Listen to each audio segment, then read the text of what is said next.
Hello, I'm David Gerard and this is Pivot to AI, coming to you daily.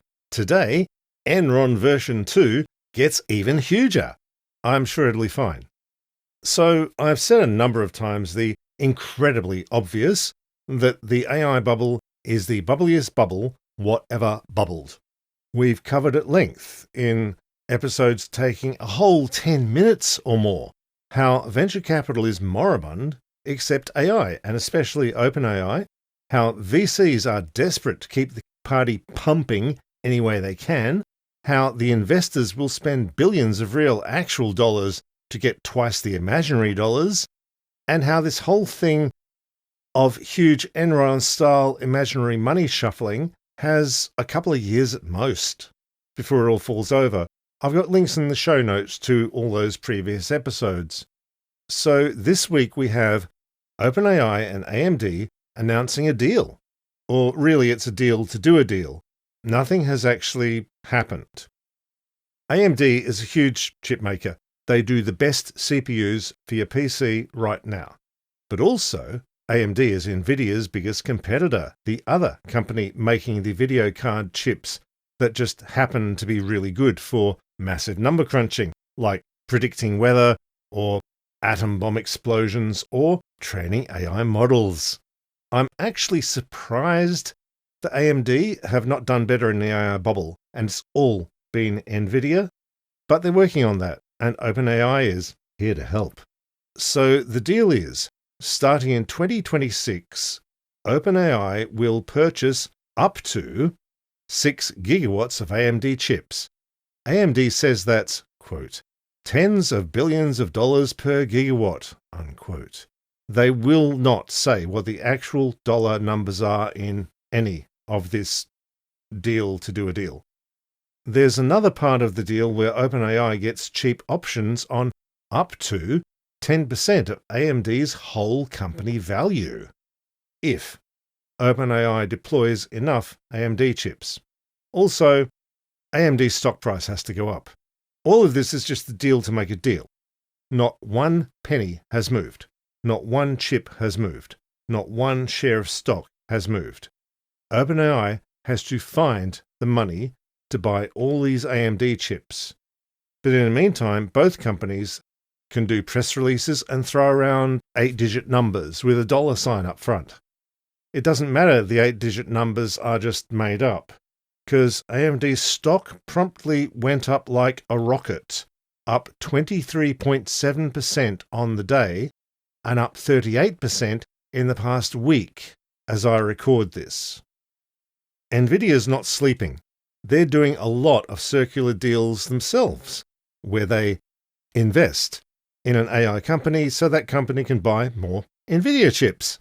Last month, NVIDIA also did a deal to make a deal with OpenAI. NVIDIA will put up to $100 billion into OpenAI.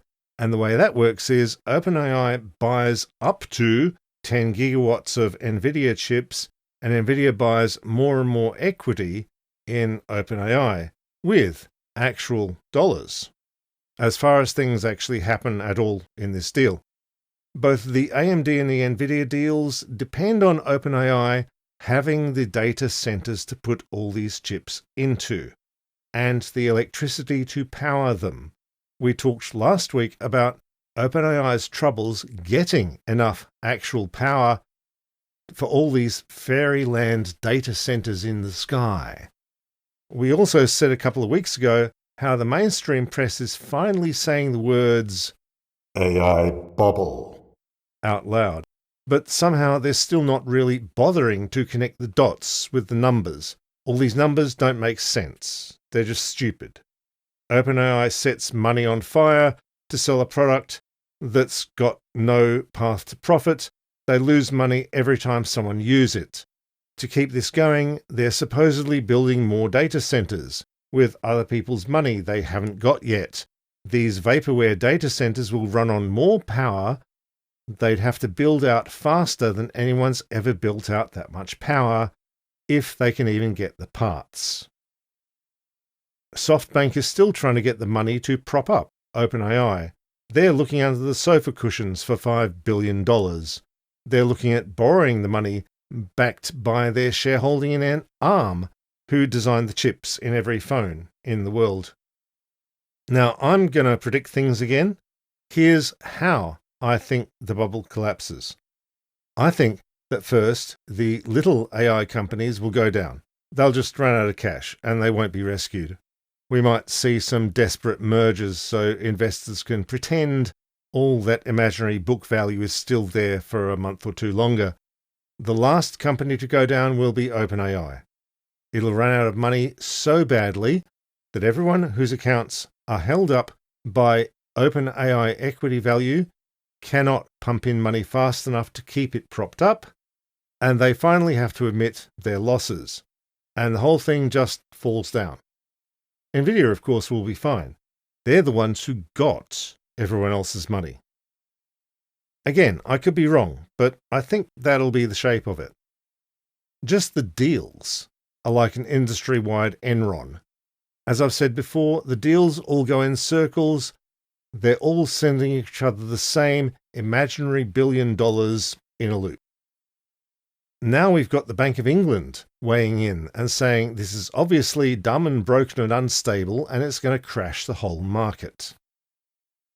Quote, downside factors include disappointing AI capability adoption progress or increased competition, which could drive a re-evaluation of currently high expected future earnings. Material bottlenecks to AI progress could also harm valuations, including for companies whose revenue expectations are derived from high levels of anticipated AI infrastructure investment. Unquote. That sounds understated, but if you translate it from central banker, all of that means danger, danger. Jamie Dimon of the JP Morgan Investment Bank, talking to the BBC, gives it 6 months to 2 years to a major correction where the whole stock market crashes. And after he was asked about a stock market correction, Dimon went straight into this. Regarding America's investments, I think, when people talk about stockpiling, things like crypto, I say we should be stockpiling bullets, guns, and bombs. I mean, the world's a much more dangerous place, and I'd rather have safety than not. After a stock market crash, you've got to stockpile bullets, guns, and bombs. That's the sort of very normal talk you don't really expect to hear from an investment banker. But I'm sure Jamie Dimon won't shoot his own foot off personally. Thanks for tuning in to Pivot to AI, where investment bankers think they're Mad Max.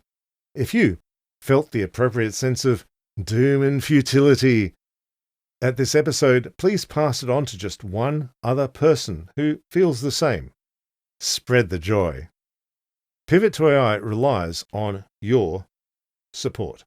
If you drop just $5 into the Patreon linked in the show notes below, it really helps. Or if you're on YouTube, hit the join button under the video. Thank you all. See you tomorrow, and bye for now.